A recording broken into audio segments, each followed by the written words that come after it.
It is, of course, Lovell Terrace apart here on the Battle Axe on 2FM, live from the Phoenix Park for the gig for Snow Patrol and Florence and the Machine. But the main man of the whole thing, making the rain happen here for 45,000 fans, and a man I've never talked to on 2FM, which is really hard to believe because I know him from his embryonic stages, Mr. Gary Lightbody. Thank you so much for coming in. How are you today? You look kind of... well rested. Well rested, yeah. I've just watched Andy Murray. What happened? I missed the very end. He lost in a very emotional speech at the end as well, which showed, I think, showed the British public that he does actually, have emotions. That's something I knew already. I've met the man, and he's a lovely fella. And I was jumping up and down in my chair when the shots went in, and head in the hands when they weren't, and I was completely gutted. But Federer is just a class act, really is.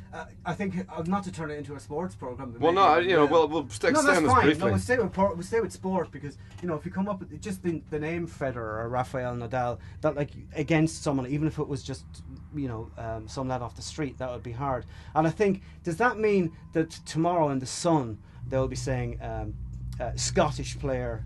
Well, it's funny how he flips from British to Scottish in the blink of an eye when he loses. Yeah, and you guys as well. You're Irish 1 week. It depends on the chart positions. You're either Irish or not. Yeah.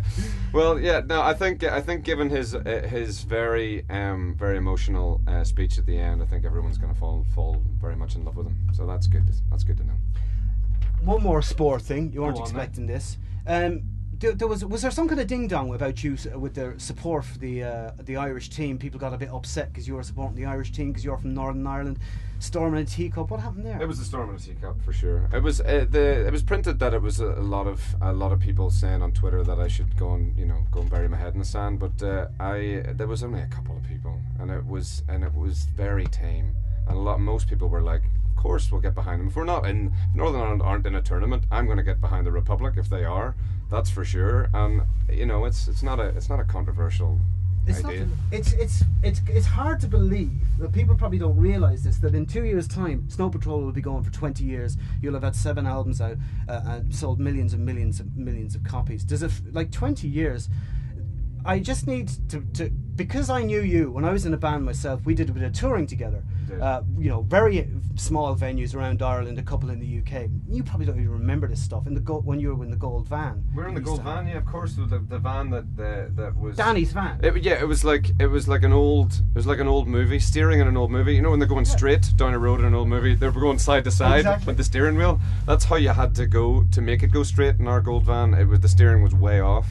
We had members of bands, members that sort of joined for a tour or a couple of tours that said we will not travel in this van again. But it was at this time. So you went off, and I just wanted just a bit of background for myself because I haven't really talked to you about this since it happened. Like when you brought out Final Straw, a couple of singles came out off that, and then the Run thing happened. Then the rocket took off into the sky. What was that experience like? Because many people like myself would have loved to have experienced what that was like from that period on, and then into Eyes Open. How did that? I know it's a huge question, but how did it affect your life? Well, immeasurably, for starters. I mean, we never stopped from finals. From when Run was a hit, and Final Straw had already been out for 5 months and hadn't done that great before Run finally was released as a single. Did you think before Run came out that the writing was on the wall? I thought it was. I thought that the little tongue-in-cheek joke of Final Straw, naming the album Final Straw, was going to be a self-fulfilling prophecy, and we knew we had Run, but we didn't know that because it was 6 minutes long on the album. It's not single material.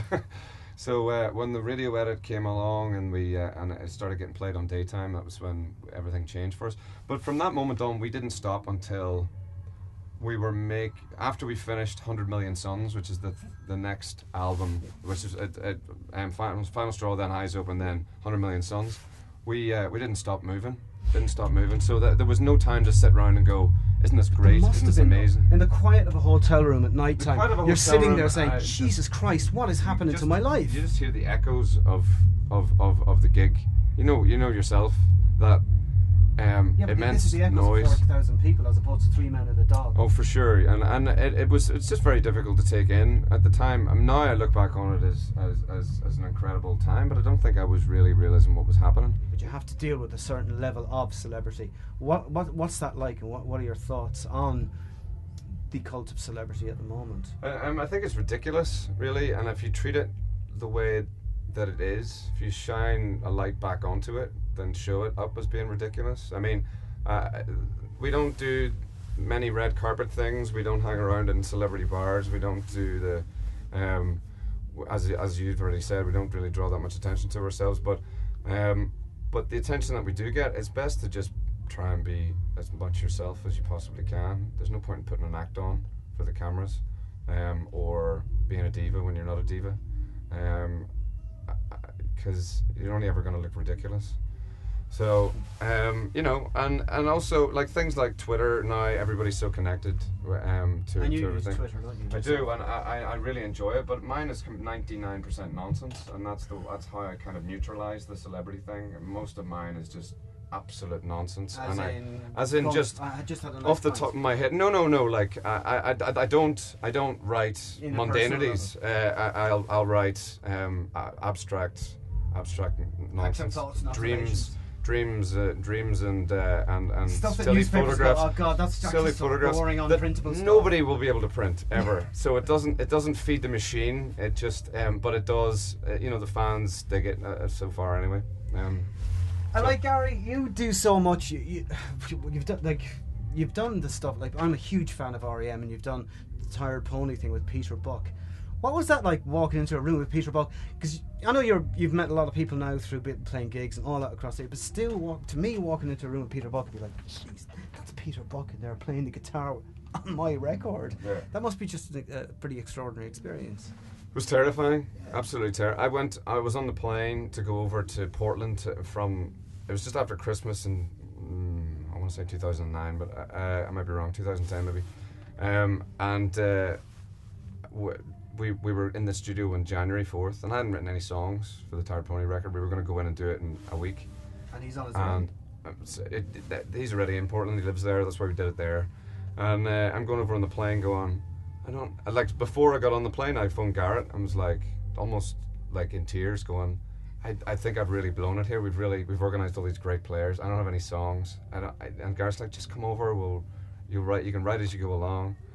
So I'd written a couple of things that, that gave me the idea of doing the Tired Pony record in the first place. So we started with those, and as I would play him something, Peter and Scott from REM, and they would go, okay, right, we've learnt that.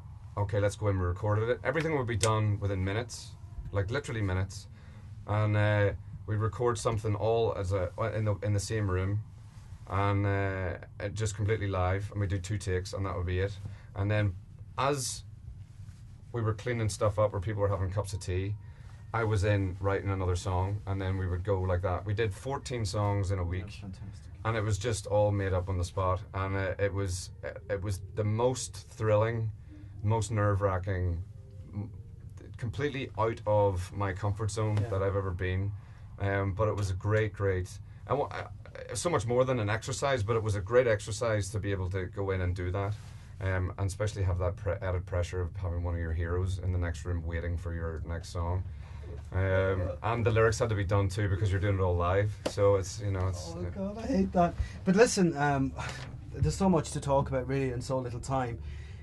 The next other things for Gary Lightbody, because you write.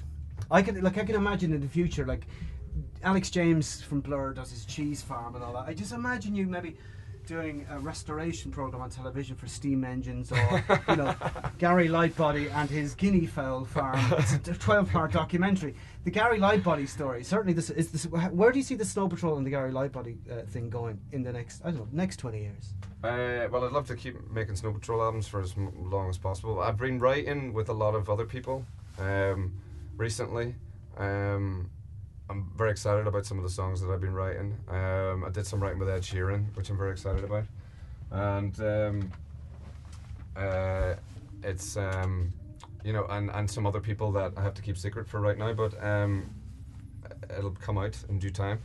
Collaborations is the way to go. Will I Am? Yeah. I'm sure you're going to be working with him. Will I Am all the way. Yes, Cheryl Cole. Yeah, actually, I would love to work with Cheryl. We sung together in the Royal Albert Hall once. She sung "Set the Fire," and she was brilliant. Really? And yeah, she's check it out on YouTube. Actually, it's great. It's a great version, and she was very glamorous. So we've never had someone as glamorous on stage with us. That's for sure. Did she have see-through walls in her dressing room as well? I believe that was the case at the Albert Hall. Oh right, You didn't get to see that. I didn't get to see her see-through walls. Listen, finally, before I let you go, I have to congratulate you because I believe you're receiving an honorary degree.